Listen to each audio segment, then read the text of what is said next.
Greetings, comrades! Connie here with a review of the grim indie game Papers, Please, available on Mac and PC. Papers, Please captures the journey of a border patrol officer in a fictional post-war communist country called Arstotzka.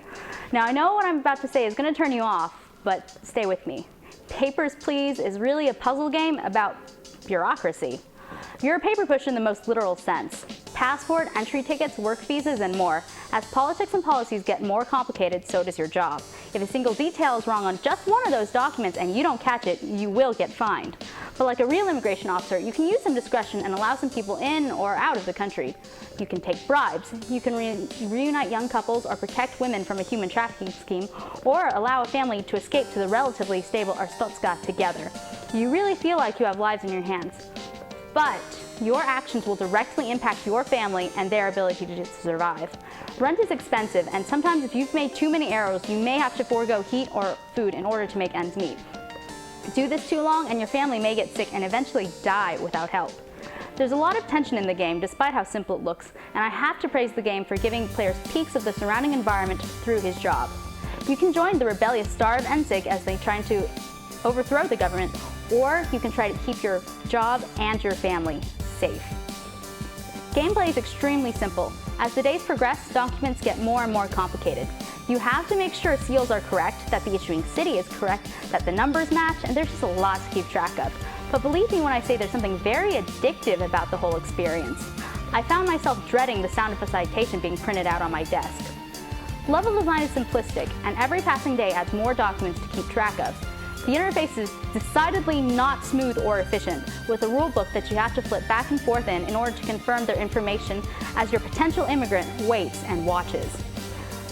But it works here. It's the point of the game to be inefficient and unhelpful, so I really can't fault it for that. And you can pay for upgrades in your station in order to create keyboard shortcuts, which I tended not to use much anyway. The whole game is extremely stylized. The grungy, off-color retro graphics perfectly capture the atmosphere of a post-war communist country.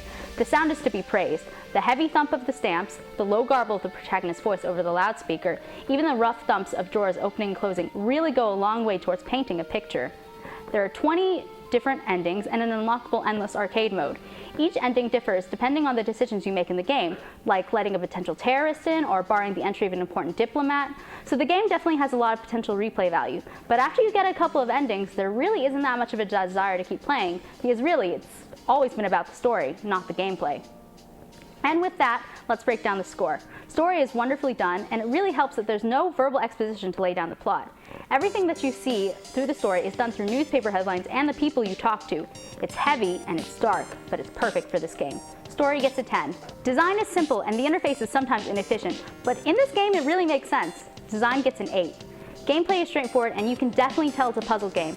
Still, it's got a very subtly addicting quality, and I've accidentally spent hours analyzing documents. Gameplay gets an 8. Presentation is stunning. Every little aspect of the graphics and sound is there for a reason, and it's very good at drawing you in to Arstotzka. Presentation gets a 9. The game has plenty of potential and places for replay value, but I can't say that many people are going to explore all 20 endings. I, for certain, only went for a few. Replay value gets a 7.5. So I give Papers, Please an 8.5 out of 10. It's a great little game that really pulls you in. The story and presentation are compelling reasons to play this game alone. Glory to Arstotzka.